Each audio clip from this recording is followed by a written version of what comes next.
आज आपको सबसे पहले बांग्लादेश से आया एक वीडियो दिखाते हैं। इस वीडियो को देखने के बाद आपको पता चलेगा कि बांग्लादेश की हकीकत क्या है। यहाँ पर रह रहा हर हिंदू कितने खतरे में है, वो कितना डरा हुआ है और उसे आए दिन जान से मारने की धमकी दी जा रही है। ढाका में चरमपंथियों ने इस्कॉन के एक सदस्य पर जान से मारने की नीयत से हमला किया, जिसके बाद पीड़ित ने सोशल मीडिया पर अपना दर्द बताया। इतने सारे लड़कों ने मिलकर मुझे पीटा, मेरा सिर फोड़ दिया, मेरा पैर तोड़ दिया, पीठ पर रॉड से मारा, देश छोड़कर भारत चले जाने की बात कही। ये देश हमारा क्यों नहीं? क्या हम जीवन भर इसी तरह प्रताड़ित होते रहेंगे? मेरा मोबाइल ले लिया, 10-15 लड़कों ने मिलकर मुझे मारा। लोग नहीं आते तो वो मुझे मार देते। बांग्लादेश की अंतरिम सरकार के प्रमुख मोहम्मद यूनुस बातें तो बड़ी बड़ी करते हैं, लेकिन सच्चाई का उससे दूर दूर तक कोई वास्ता नहीं है। हिंदुओं पर हो रहे हमलों को लेकर मोहम्मद यूनुस का झूठ एक बार फिर सामने आ गया है। आज इंडिया न्यूज इस झूठ से पर्दा उठाने जा रहा है।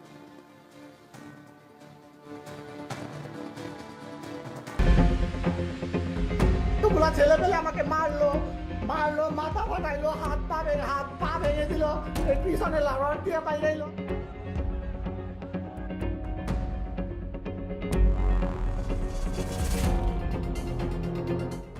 ব্যাংকে গেছিলাম, আমি বাড়িতে যাবো, আমাকে বলতেছে যে ডাটা বাচ্চা শোন, তো আমি যে কিছি আমি এভাবে ব্যবহার করেন কেন?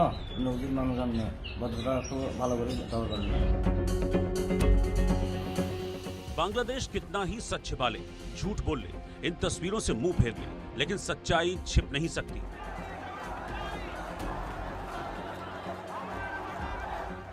बांग्लादेश डूबता जहाज है जिसमें धीरे धीरे पानी भरना शुरू हो चुका है। आज नहीं तो कल इस जहाज का डूबना तय है और इसके लिए जिम्मेदार कोई और नहीं, सिर्फ और सिर्फ मोहम्मद यूनुस और यहाँ रह रहे कट्टरपंथी होंगे जो लगातार अपने पाप का घड़ा भर रहे हैं।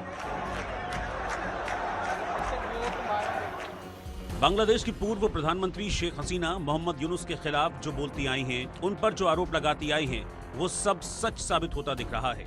शांति का नोबेल पुरस्कार पा चुके मोहम्मद यूनुस ने अपने देश में हो रही हिंसा, हिंदुओं पर अत्याचार से पूरी तरह आंखें मूंदी हुई हैं। न केवल आंखें बंद की, यूनुस झूठ भी बोल रहे हैं। आज हम यूनुस के झूठ की पोल खोलेंगे। हम दिखाएंगे कैसे मोहम्मद यूनुस ने कुछ दिन पहले हिंदुओं पर हो रहे अत्याचार को लेकर हुई धार्मिक समूहों के प्रतिनिधियों के साथ बैठक में बड़ा खेल किया। लेकिन उससे पहले आपको एक तस्वीर दिखाते हैं। इस तस्वीर में आपको मोहम्मद यूनुस और भारत के विदेश सचिव विक्रम मिस्री दिखाई दे रहे होंगे। मोहम्मद यूनुस बेहद आक्रामक अंदाज में दिख रहे हैं। अपनी गोद में उन्होंने एक किताब रखी हुई है। इस तस्वीर में आप उनके बात करने का अंदाज देखिए। उनके हाथों के स्टाइल से पता चलता है वो गुस्से में हैं। इस गुस्से की वजह आपको आगे बताएंगे, लेकिन पहले ये जान लीजिए गुस्से के अंदाज में बात कर रहा ये शख्स शांति का नोबेल पुरस्कार पा चुका है। इस तस्वीर को देखने के बाद शेख हसीना के वो शब्द सही साबित होते दिखते हैं जिसमें वो यूनुस को एक चालबाज बताती हैं। अब इस तस्वीर का सच जानिए।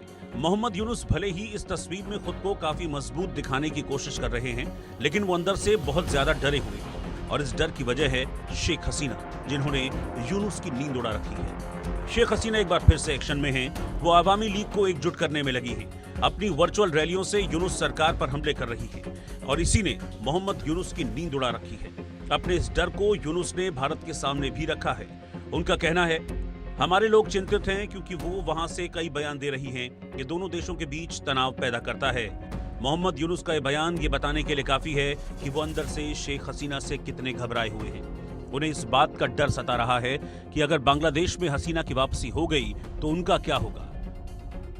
बांग्लादेश की सत्ता संभालने के बाद से मोहम्मद यूनुस सिर्फ और सिर्फ झूठ बोलते आए हैं।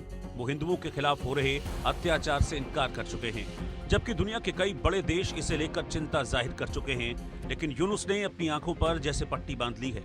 इतना ही नहीं, वो अपने झूठ को छिपाने के लिए चालबाजी भी कर रहे हैं। हाल ही में बांग्लादेश के अंतरिम सरकार के मुखिया मोहम्मद यूनुस ने धार्मिक समूहों के प्रतिनिधियों के साथ बैठक की। इस बैठक में यूनुस ने कहा था, हिंदुओं पर अत्याचार नहीं हो रहे, अगर हो रहे हैं तो सबूत दीजिए। और अब इस बैठक को लेकर बड़ा खुलासा हुआ है। इस बैठक में हिंदू नेता शामिल नहीं हुए, इसके बावजूद रमना हरिचंद मंदिर के सहायक सचिव अवनीश मित्रा ने हिंदू प्रतिनिधि के तौर पर इसमें हिस्सा लिया। बैठक के दौरान अविनाश मिश्रा ने कथित तौर पर दावा किया कि बांग्लादेश में अल्पसंख्यकों के खिलाफ कोई हिंसा नहीं होती। उनके इस बयान से बांग्लादेश के हिंदू समुदाय में गुस्सा भड़क गया है। स्थानीय समुदाय के हिंदू और हिंदू नेता उन्हें अब विभीषण कहकर संबोधित कर रहे हैं। बांग्लादेश में रह रहे हिंदुओं का मानना है कि इस तरह के बयानों से उनका संघर्ष कमजोर पड़ रहा है। उनका आरोप है कि अविनाश मित्रा मोहम्मद यूनुस के साथ दोस्ती बढ़ाने की कोशिश कर रहे हैं, इसीलिए हिंदुओं के खिलाफ हिंसा को नजरअंदाज कर रहे हैं। साफ है, बांग्लादेश सरकार अपने देश में हो रही हिंसा, हिंदुओं के साथ हो रहे अत्याचार को दुनिया से छिपाना चाहती है, लेकिन यूनुस ये भूल रहे हैं, सच कितने ही अंधेरों में दबा क्यों ना हो, एक दिन दुनिया के सामने आ ही जाता है। यूनुस और बांग्लादेश का सच भी धीरे धीरे पूरी दुनिया के सामने आ रहा है।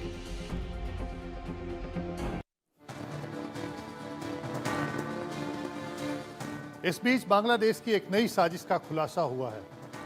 ये साजिश भारत बांग्लादेश सीमा पर रची जा रही है। इस साजिश में कुख्यात आतंकवादी संगठन हरकत उल जिहाद का हाथ भी शामिल है। बांग्लादेश में जेल से भागे अपराधियों और आतंकवादियों ने गिरोह बना लिए हैं। ये भारत बांग्लादेश सीमा पर पाकिस्तान से आए हथियारों के जरिए आतंकी वारदात की तैयारी कर रहे हैं। बांग्लादेश की अंतरिम सरकार के 3 सलाहकार भी इस संगठन के समर्थक हैं। पाकिस्तान ने जो हथियार बांग्लादेश को भेजे थे, अब वही हथियार भारत बांग्लादेश सीमा पर ये आतंकवादी संगठन इस्तेमाल करेंगे। सूत्रों के मुताबिक भारत बांग्लादेश सीमा पर बड़ा आतंकवादी हमला हो सकता है। भारतीय सुरक्षा बलों पर घात लगाकर गोलीबारी की जा सकती है। इसके लिए बांग्लादेश में जेल से भागे हुए अपराधियों और आतंकवादियों का एक 50 सदस्यीय संगठन तैयार किया जा रहा है। खुफिया एजेंसियों की रिपोर्ट के मुताबिक इस संगठन को पाकिस्तान की खुफिया एजेंसी और बांग्लादेश की अंतरिम सरकार के बेहद प्रभावशाली लोगों का समर्थन हासिल है। पाकिस्तान की खुफिया एजेंसी ISI नहीं चाहती कि भारत और बांग्लादेश के बीच तनाव किसी भी कीमत पर कम हो, और यही कारण है कि इस नए आतंकवादी संगठन पर हथियारों के साथ साथ पैसा भी वो खूब लुटा रही है। इसी पैसे के लालच में बांग्लादेश की अंतरिम सरकार के 3 सलाहकार भी जुड़ गए हैं। यानी आने वाले दिनों में ये संगठन भारत बांग्लादेश सीमा पर किसी ऐसी बड़ी वारदात को अंजाम दे सकता है जिससे तनाव और बढ़ जाए। बताया जा रहा है कि इस ग्रुप में आतंक की ट्रेनिंग देने वाले ट्रेनर भी शामिल हैं। साथ ही पाकिस्तान समर्थक जमाते इस्लामी नाम का संगठन भी इस पूरी साजिश में शामिल है। को याद होगा कि इलेक्शंस में, लास्ट इलेक्शन जब बांग्लादेश में हुए तो जमात को 10% से भी ज़्यादा वोट्स नहीं मिले थे।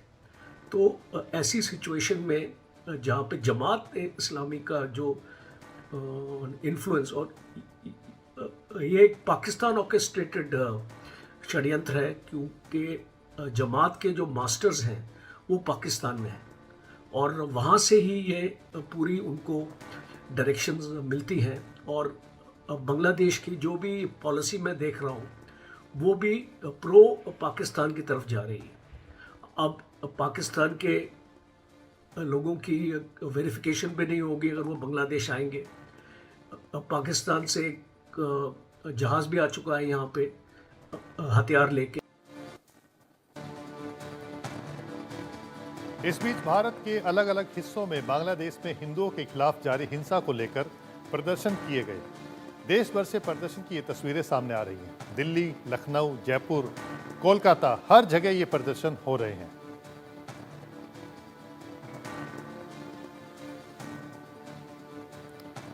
तो ये जो आप तस्वीर देख रहे हैं, ये सारी तस्वीरें आप देख रहे हैं जो कि प्रदर्शन की तस्वीरें हैं। दिल्ली, लखनऊ, जयपुर, कोलकाता, हर जगह पर ये प्रदर्शन हो रहे हैं।